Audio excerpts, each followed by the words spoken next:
So we're going to talk on self-destruction and the damage that it can cause to yourself, your health, your mental well-being, and those around you.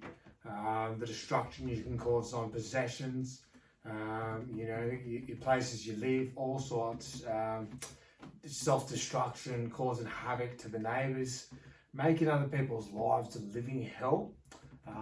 When you think you're not doing anything wrong, but truthfully, that was just being ignorant of the fact of using and being on substances and not realising the impact that it was having on those around me. And I'm sure the Blake's the same, but I'll speak for myself when I say that. And, I look at, driving under the influence. I've been charged twice for that. And that's self-destruction too. I'm glad that I didn't die in the first incidents. The car was just crushed to bits. I don't remember getting in the car nor what happened until the car was spinning around, and that freaked me out, and I was bedridden for a week.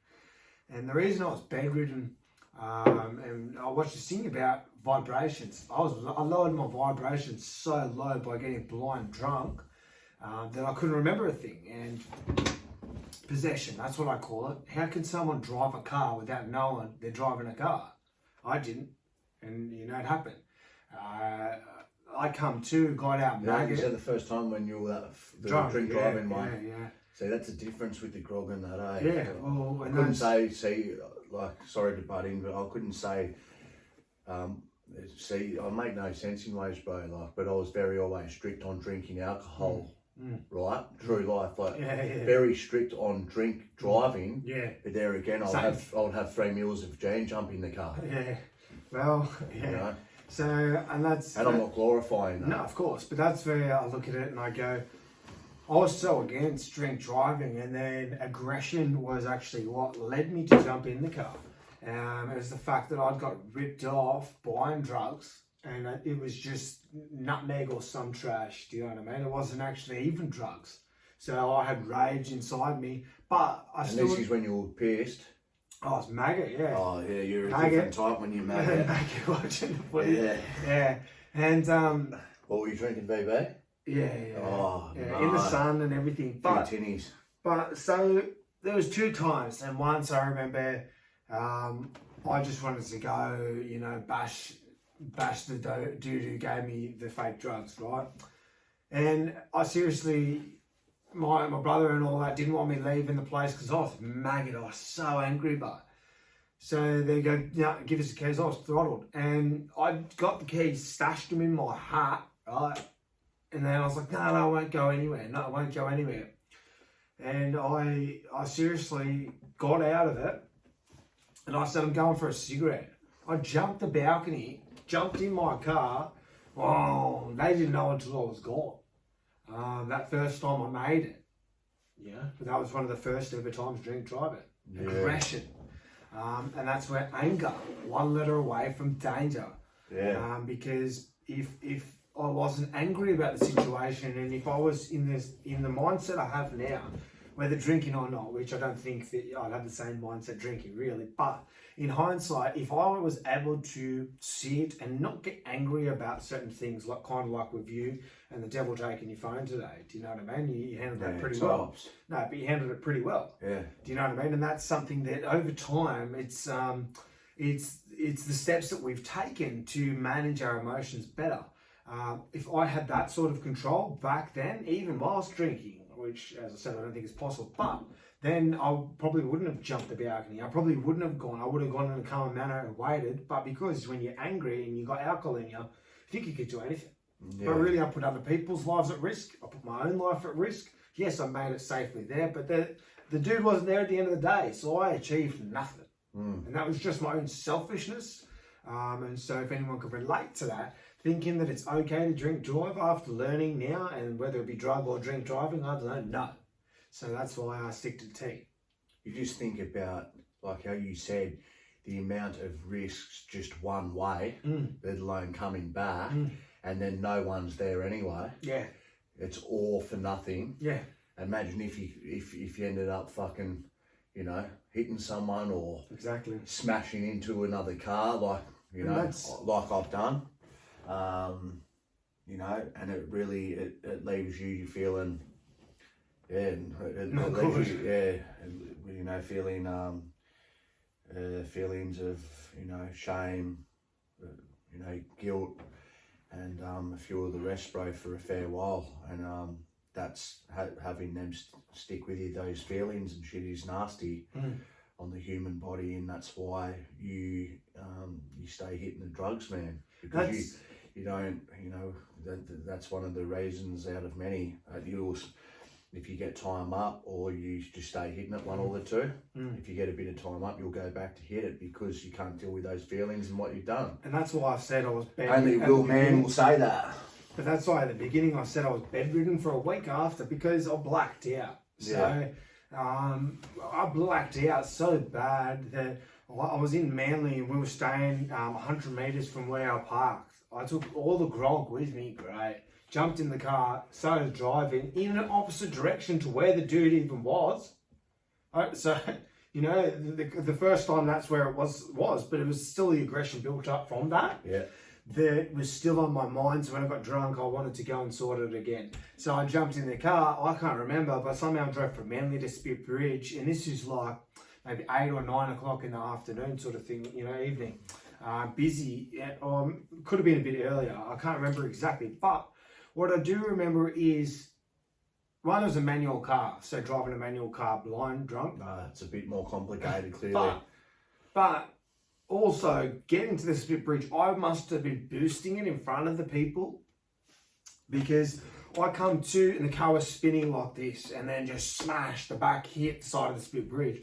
And I'm just in shock. I've looked to the right, come to, because obviously you wake up from that. But I'm lucky that and I thank God for the fact that I was that drunk and relaxed, because if I'd raced for the impact, I probably would have been in more, you know, in more strife than I was. I come out with just whiplash, that was it. But I've seen all these cars and stuff like that. I didn't hit any and I was freaked out. So I'm maggot, and I'm talking, cops rock up, everybody's running. I'm a doctor, this, and I was trying to run away, I couldn't, hobbling off. Then they're coming, and then my car, it was just crumpled. It wasn't going anywhere. At first, I tried to put it into gear to get out. Metal everywhere, just not thinking, right? But that didn't help. So why did I think throwing my keys off the bridge when I just had all these people around me say what I did, think that's going to get me out of it? So I launched my keys off the Spit Bridge thinking that was going to help. Yeah. Didn't, in any way, shape or form. Yeah, you're thinking in that moment. Yeah. In that very blurry moment. Everybody saw it was me, right? Yeah. And then the shock started to sink in. The cops rocked up. Have you been drinking, mate? Well, what a silly question, I thought. Yes, I have. Yeah. Like, look at me.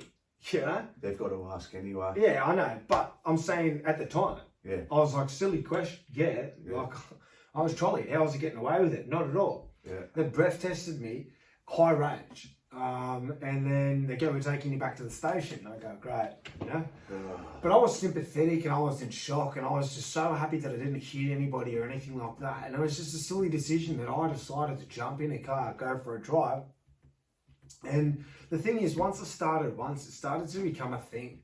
Until after that, though, that was a wake-up call. And then I pretty much didn't, do you know what I mean? It'd be like a couple of drinks, and then there was the odd time.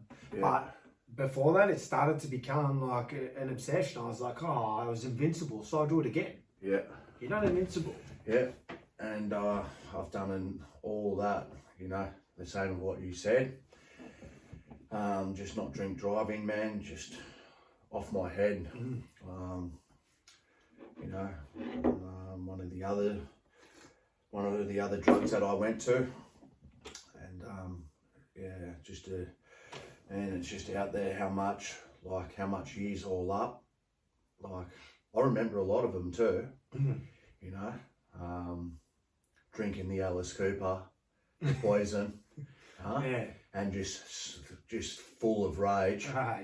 Like, you know me on that. Yeah. And just like raging, man. Like, it was only like last week when I was thinking, you know, when I crashed a car that a friend left with me, I think I was telling you about a few weeks ago. Yeah. And I was thinking about that the other night. You know, I was just sitting there in bed and I was just thinking about that and how reckless it was back then. Yeah. I was just thinking, fuck, man, like, bro, I was doing like, I was coming back on the parkway and shit, man, like in this car. It wasn't a Lambo or nothing, you know what I mean? But man, I was coming back, I remember, and I was grinding my teeth, and I was coming back and to someone's house where someone was who had set me off and been on the phone mouthing off and that, and I was so off my head, right, on the G, and I was just gassing down the parkway, man, doing like 150, grinding my teeth, and sometimes just up in the windscreen like this is like that, you know what I mean?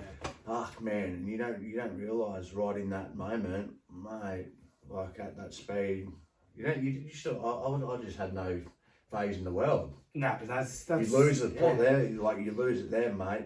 You're down somewhere like that. Oh, and that's where you know when we stand to that subject is for me the same sort of thing, and that is reckless driving. What's more put them together? Yeah, but whether it be drugs or alcohol, right?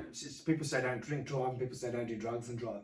To be honest, when it comes to any drug, for that matter, just drive. What? No. No, but I'm saying just drive without neither of them in your system. That's right. Like if you're too stoned, it's not safe. If you're too high on ice, not safe. If you're off your head on pingers, it's not safe. No. If you're drinking, definitely not safe. No. There's no justification at all for being on substances, and this goes from experience. For sure, there's experience here on that. Yeah, and in the sense that I look at it now and I go, how selfish it was for myself and yourself to do what we did. Yeah. And you know, to anybody listening, if you consider getting in a car intoxicated, just think of not just yourself, because that's what we did, and that's selfish, right? Just self-centered. But on the think mission, think on of the the other mission. people around, and even if it's just a couple and you think you're going to be okay, just imagine if you smash into someone, cripple them for life. You know, I'm not even, man. No, but, Hey, real life. You smash into someone and put them, you know, and hurt something of theirs, or they even take a little trip to hospital. That's enough to, you know, that's enough to have you sitting there, and you can't sit with yourself for a long time. And if anyone was going to go against what I said, then they, you know, they're not thinking right. You know what I mean? And look, and the thing is too, we were never thinking right when we were intoxicated, because we thought it was right. Like how you said and I was the same with the alcohol, how you wouldn't drink, and I was against drinking too, right? Driving. But it was okay for me to be high on ice, driving. Yeah. Well, I used to be launched as and then 5 days awake, no sleep, and then to be driving, thinking that's safe. You know what I mean? So, and it goes into cocaine, you name it. Nothing is safe when you're going to drive. You've got to think about the other people on the road, the amount of, you know, damage I've caused, and thankfully not to anybody else but myself. It's like stop, revive, survive. It's like stop, think. Yeah. Before. Yeah. Then survive. Yeah. You know what I mean? You know, like I look at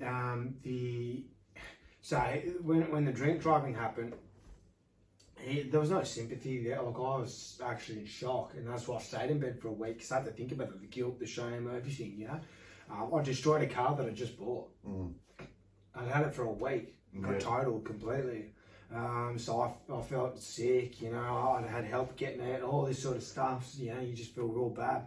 And then I was just going over in my head, why can't I get this memory back? How good's that of a feeling? No. Yeah. You know, I can't get that memory back. Do you remember what you did yesterday? Yeah? Yeah. Same. Do you know how good of a feeling Remember that what is? you did last summer? No. That was just a joke for talking real life. Either do I. Definitely not. So, what a wipeout. So it was my birthday the other day, right? Yeah. And my 30th birthday, 30th celebration for your birthday, normally be a big thing. Yeah. I don't remember what I did for my 30th. I don't remember anything. Were you on the floor? Probably. I don't remember anything at all. Fancy that being on the floor. Yeah. Or shall I say fantasy that? Yeah, well, I don't remember anything, and it's pretty sad that I look at. I had a sad 30th too, eh? Did you? Yeah, bro. That was just before that's when I was really just wasting away because I was waiting for trial for my court to come up, and I was on bail for probably about 19, 20 months, and I was just pretty much waiting just to go inside. You know what I mean? That's not a good feeling. And even though that's why I was on bail, because I was fighting it and hoping to get a good outcome. Yeah. Long story with that one. Something happened with that, you know, the go, and then it turned around and I had to go guilty for it. Ended up doing that time, but yeah, that was that was all. Every minute of that was involved in, you know, pretty much reckless times as well, just in all different ways. Yeah. And that's all reckless. And that's where we're going to talk about the self-destruction, and this is just in one part of the self-destruction. Oh, brother! You know, when I was talking in that moment, like before, like man, that like I'll admit now, in that moment, like while I was waiting for court to come and that, all through that. I was supposed to be going to rehab and showing signs of like bettering myself just because of the charges I was on. Yeah. And I think back to that, bro, and then when I ended up going into sentencing day and getting told I'm getting 2 years, you know, I just felt like I just felt the whole world change, you know what I mean? I was like, wow. But then I thought, you know, once I cleaned up and I was inside and I got my mind clean like 2 months or something, I thought, wow. I was on bail and had 20 months to help myself out there, right? Yeah. Listen to this. This is where the drugs take you, right? And by then I wasn't even a fan of the trash. Well, that's what I call ice now. Yeah. I call it trash. And I wasn't even a big fan of the trash. I was past those days, right? I just stayed on that. And I was banned from the whole beaches as well, and I was living up the coast, you know, around and hanging around up there. But it wasn't like my main surroundings and all that, you know. Yeah. And I was just like this lost soul, nothing to do every day, bored as. Yeah. Sometimes I didn't even like the people I was hanging around. Yeah. But I was just puffing that shit in self-annihilation, right? And that 20 months was just like one big cloud. Yeah. That blew way, a bit foggy, through bars into a cell. Yeah, and that's where, you know, like I look at, I'm very fortunate for the fact of the steps I'm taking in my life. With my circumstances, is I wrecked my life, and we've talked about it before. Both of us near death, in the sense that, you know, you could say it and don't believe it, but I spoke to, you know, my lawyer in regards to what was in my system in one of the circumstances. And I had everything in my system except for heroin and cocaine. Yeah. So it's a pretty big concoction. So you can think of the destruction and the extent of the amount of damage, and I definitely shouldn't have been behind a car. Yeah.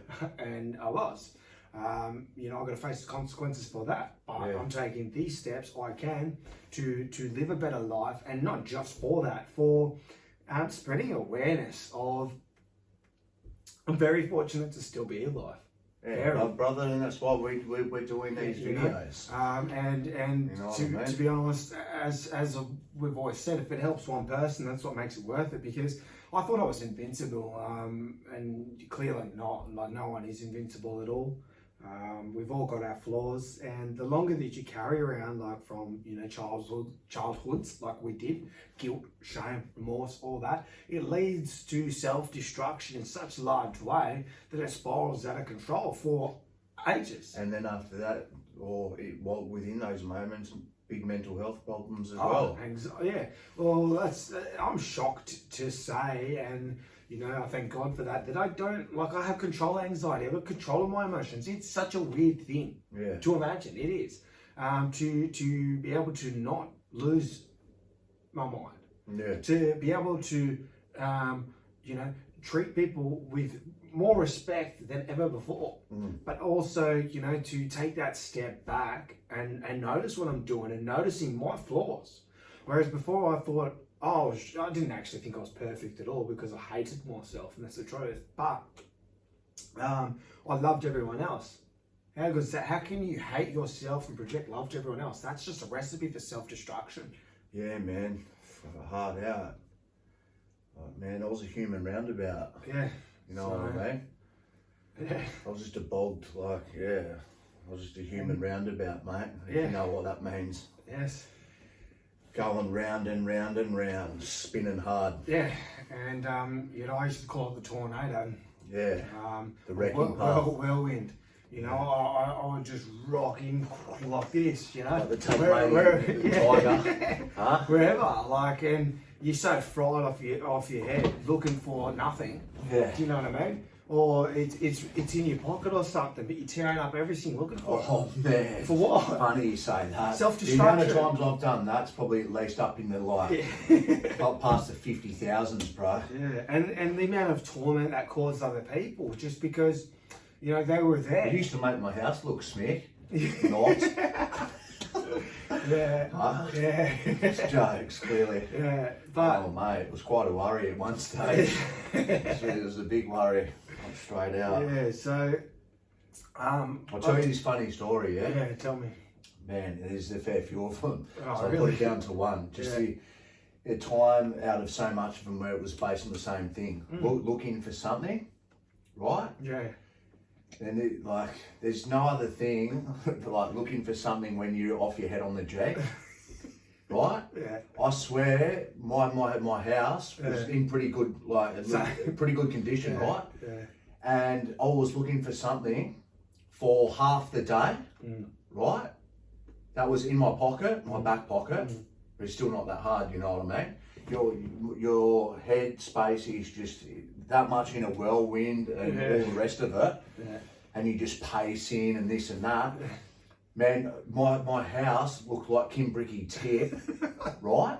Yeah. And that's after I cleaned it, got it dirty. But in my headspace, I thought it was clean because I was cleaning, looking for this thing. Yeah. Man, I'm jammed up against the wall at the end. There was nowhere to stand. There's shit just everywhere, right? And then I found it in my back pocket. Yeah. You know how? Yeah. Because I was pretty much jammed up against the wall. Yeah. And that's a story for Clever. you. That's what you call scats. Yeah. You know what I mean? And that's just, part of where the self-destruction lies is Guaranteed. the people that were around in certain circumstances, whether it was on grog, very aggressive, on G, very destructive, whether it was on ice, very fried out and fragile. With weed, that ended up making me more paranoid than ever. Self-destruction.